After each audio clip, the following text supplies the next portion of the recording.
Hi friends, welcome back to my channel. അപ്പൊ ഞാൻ ഇന്ന് ഇവിടെ ഒരു റെസിപ്പി ആയിട്ടാണ് ഞാൻ വന്നിരിക്കുന്നത്.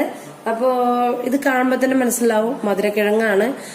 ഈ മധുരക്കിഴങ്ങ് കൊണ്ട് നമുക്കൊരു അടിപൊളി ഒരു റെസിപ്പി ആക്കാം. അതായത് 4 മണി ചായക്കൊക്കെ നമുക്ക് കഴിക്കാൻ പറ്റുന്ന ഒരു 4 മണി പലഹാരം എന്നും പറയാം. ഇതിപ്പോ എങ്ങനെ ഉണ്ടാക്കുന്നതെന്ന് വെച്ചിട്ടുണ്ടെങ്കിൽ നമ്മള് ഈ മധുരക്കിഴങ്ങ് നല്ല രീതിയിൽ ഞാൻ ഒന്ന് കഴുകിയെടുത്തതാണ്. ഇതിന്റെ നമ്മൾ തൊലിയൊക്കെ ഒന്ന് കളഞ്ഞിട്ട് പിന്നെ ഇതിന്റെ ഈ സൈഡും ഇങ്ങനെ ഒന്ന് കട്ട് ചെയ്ത് കൊടുക്കുക. അതേപോലെ ഈ സൈഡും ഇങ്ങനെ കട്ട് ചെയ്ത് കൊടുക്കും. ഇങ്ങനെ ബ്ലാക്ക് ആയിട്ടുണ്ടെങ്കിൽ ഒന്നുകൂടി കട്ട് ചെയ്ത് കൊടുക്കുക കേട്ടോ. അത് പോകുന്നവരെ കട്ട് ചെയ്ത് കൊടുക്കുക. അത് ചെറിയൊരു കയ്പ് ഉണ്ടാവും. ഇങ്ങനെ ടൗണിൽ നിന്ന് കടയിൽ നിന്ന് വാങ്ങിച്ചാണ്. അതുകൊണ്ടാണ് ചിലപ്പം നമ്മൾ സാധാരണ കിഴങ്ങ് നമ്മൾ മണ്ണിൽ നിന്ന് എടുത്തിട്ടുണ്ടെങ്കിൽ ഒരു 2-3 ദിവസത്തിനുള്ളിൽ നമ്മൾ ഉണ്ടാക്കിയെടുക്കണം. അല്ലെങ്കിൽ ഇങ്ങനത്തെ ഒരു കറുപ്പ് വരും. അപ്പൊ ഇത് ടൗണിൽ നിന്ന് വാങ്ങിച്ചത് കൊണ്ട് എങ്ങനെ ഉണ്ടാവും. കടയിൽ നിന്ന് വാങ്ങുമ്പോൾ ചിലപ്പോൾ ഒരു 3-4 ദിവസം മുമ്പേ കൊണ്ടുവച്ചതായിരിക്കാം. അത് കാണുമ്പോൾ മനസ്സിലാവില്ലല്ലോ. ഇത് കുറേ മോശമുണ്ട്. ഓക്കെ, അപ്പൊ ഇത് കറക്റ്റുണ്ട് ഇവിടം വരെ. ഇതിന്റെ തൊലി കളഞ്ഞിട്ട് നമുക്ക് ചെറുതായി കട്ട് ചെയ്തെടുക്കാം. ചെറുതായി കട്ട് ചെയ്തെടുക്കാന്ന് വെച്ചാൽ നന്ന ചെറുതല്ല, നന്ന വലുതുമല്ല, ആ രീതിയിൽ കട്ട് ചെയ്തെടുക്കാം. ഇതിന്റെ തൊലി കളയാന്ന് പറഞ്ഞാൽ ഭയങ്കര വലിയ ഇത് ചെയ്യേണ്ട ആവശ്യമൊന്നുമില്ല. ഈ കത്തി കൊണ്ട് ജസ്റ്റ് ഇങ്ങനെ ചെയ്താൽ മതി. ഇതുപോലെ ചെയ്ത് കൊടുത്താൽ മതി.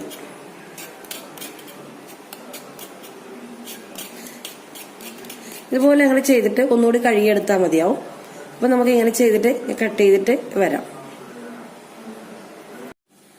ഇപ്പൊ മധുരക്കിഴങ്ങ് ഞാൻ ചെറുതായി കട്ട് ചെയ്ത് വെച്ചിട്ടുണ്ട്. നന്ന ചെറുതല്ല, ഈ രീതിയിലുള്ള പീസാണ് ഞാൻ കട്ട് ചെയ്തത്. പിന്നെ ഞാൻ എടുത്തിട്ടുള്ളത് 2 സവാള ചെറുതായി കട്ട് ചെയ്തെടുത്തത്. പിന്നെ ആവശ്യത്തിന് എരിവിനനുസരിച്ചിട്ട് പച്ചമുളക് ചെറുതായി കട്ട് ചെയ്തെടുത്തത്. ഞാനിപ്പോ 3 എടുത്തിട്ടുള്ളത്. പിന്നെ വേണ്ടത് നമുക്ക് കറിവേപ്പിലയാണ്. അത് 2-3 മതിയാവും. അപ്പൊ ഞാനൊരു ചീനച്ചട്ടി വെച്ച് കൊടുത്തിട്ടുണ്ട്. നമുക്ക് ഗ്യാസ് ഓൺ ചെയ്ത് നോക്കാം. നമ്മൾ ഇതിലേക്ക് ഒരു 4 ടേബിൾ സ്പൂൺ ഓയിൽ ഇട്ട് കൊടുക്കാം. ഓയിൽ കുറച്ച് കൂടുതൽ ഇട്ടാലാണ് ഇതിന്റെ ടേസ്റ്റ് കൂടുതൽ ഉണ്ടാവുക. അപ്പൊ ഒരു 4 ടേബിൾ സ്പൂണോളം ഞാൻ ഇട്ട് കൊടുക്കുന്നുണ്ട്.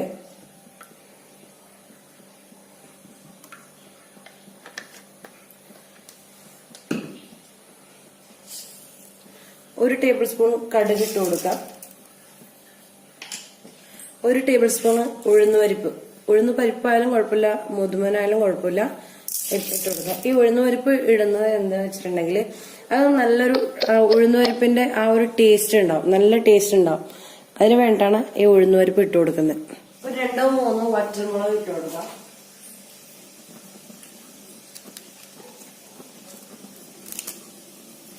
ഇങ്ങനെ കട്ട് ചെയ്ത് ഇട്ട് കൊടുത്താൽ മതി.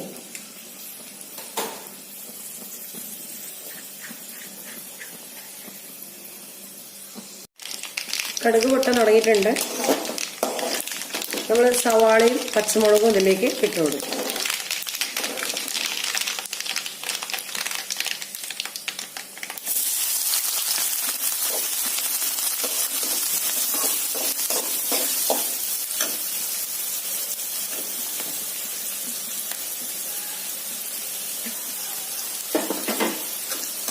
ഇപ്പൊ ഈ എണ്ണയിൽ നന്നായി മൊരിഞ്ഞ് ബ്രൗൺ കളർ ആവേണ്ട ആവശ്യമില്ല, വെന്ത് കിട്ടിയാൽ മതി.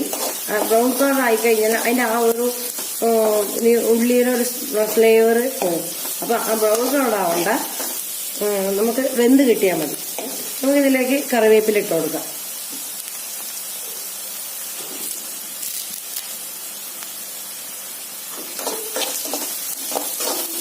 ഇപ്പൊ 2 മിനിറ്റ് കഴിഞ്ഞിട്ടുണ്ട്. നമ്മൾ കട്ട് ചെയ്ത് വെച്ച കിഴങ്ങ് അതിലേക്ക് ഇട്ട് കൊടുക്കുക.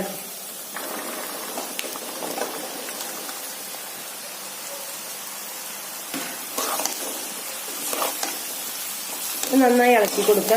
എന്നിട്ട് നമുക്ക് ഒരു ഗ്ലാസ്, വലിയ ഗ്ലാസ് അല്ല, ചെറിയ ഗ്ലാസ്സിൽ 1 ഗ്ലാസ് വെള്ളം ഒഴിച്ചു കൊടുക്കുക.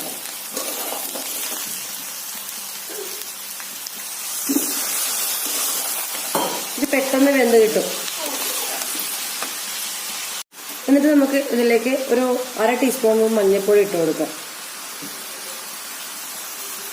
പിന്നെ ആവശ്യത്തിന് ഉപ്പ് ഇട്ട് കൊടുക്കാം. ഉപ്പ് കൂടുതലിടണം, ചായക്കായതുകൊണ്ട് കൂടുതലിടേണ്ട ആവശ്യമില്ല. നമുക്ക് ആവശ്യത്തിന് ഇട്ട് കൊടുത്താൽ മതി.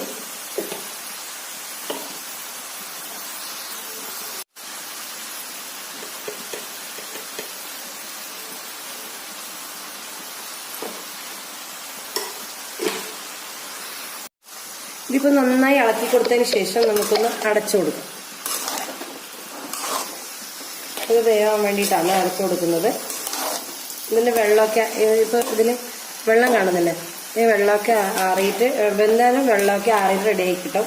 അത് നമുക്ക് വളരെ സിമ്പിളാണ്, വളരെ പെട്ടെന്ന് നമുക്ക് തയ്യാറാക്കി എടുക്കാൻ പറ്റുന്ന ഒന്നാണിത്. അപ്പോൾ ചിലർക്ക് മധുരക്കിഴങ്ങ് ഇഷ്ടപ്പെട്ടെന്ന് വരില്ല. അപ്പോൾ ഇഷ്ടമാണെങ്കിൽ ഇങ്ങനെ ഉണ്ടാക്കി നോക്കുക, നല്ല ഒരു ടേസ്റ്റുള്ള ഒരു സാധനമാണ്.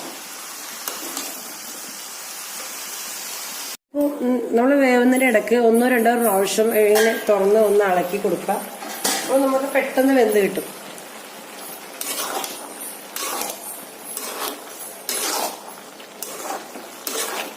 ഇതിലെ മണം സൂപ്പർ, നല്ലൊരു മണമാണ്. ഇതിപ്പോൾ വെള്ളമൊക്കെ ആറിയിട്ട് നമ്മൾ വെന്ത് റെഡി ആയിട്ടുണ്ട്. നമുക്കൊരു സെർവിങ് പ്ലേറ്റിലേക്ക് ആക്കിയെടുക്കാം. ഇതിപ്പം ഗ്യാസ് ഞാൻ ഓഫ് ചെയ്യുവാണ്. പിന്നെ ഇതിൽ തേങ്ങ ഇഷ്ടമുള്ളവർക്ക് തേങ്ങ ഇട്ട് കൊടുക്കുക ഇതിൻ്റെ മുകളിലായിട്ട്. ഇവിടെ ആർക്കും തേങ്ങ ഇഷ്ടമല്ല, അതുകൊണ്ട് ഞാൻ തേങ്ങ ഇട്ട് കൊടുക്കുന്നില്ല. ഇനി നമുക്ക് സെർവിങ് പ്ലേറ്റിലേക്ക് മാറ്റിയെടുക്കാം. അപ്പം ഞാൻ സെർവിങ് പ്ലേറ്റിലേക്ക് മാറ്റിയിട്ടുണ്ട്. ഇതെല്ലാവർക്കും ഇഷ്ടപ്പെട്ടെന്ന് വിചാരിക്കുന്നു. പിന്നെ അത് മാത്രമല്ല, നിങ്ങളെല്ലാവരും ഇത് ഉണ്ടാക്കി നോക്കുക. വളരെ സൂപ്പർ ആയിട്ടുള്ള ഒരു റെസിപ്പിയാണ്. അപ്പോൾ ഇതെല്ലാവർക്കും ഇഷ്ടപ്പെട്ടെന്ന് വിചാരിക്കുന്നു. ഇനിയൊരു നല്ലൊരു വീഡിയോ ആയിട്ട് ഇനിയൊരു ദിവസം വരാം. അതുവരേക്കും ടേക്ക് കെയർ, ബൈ ബൈ.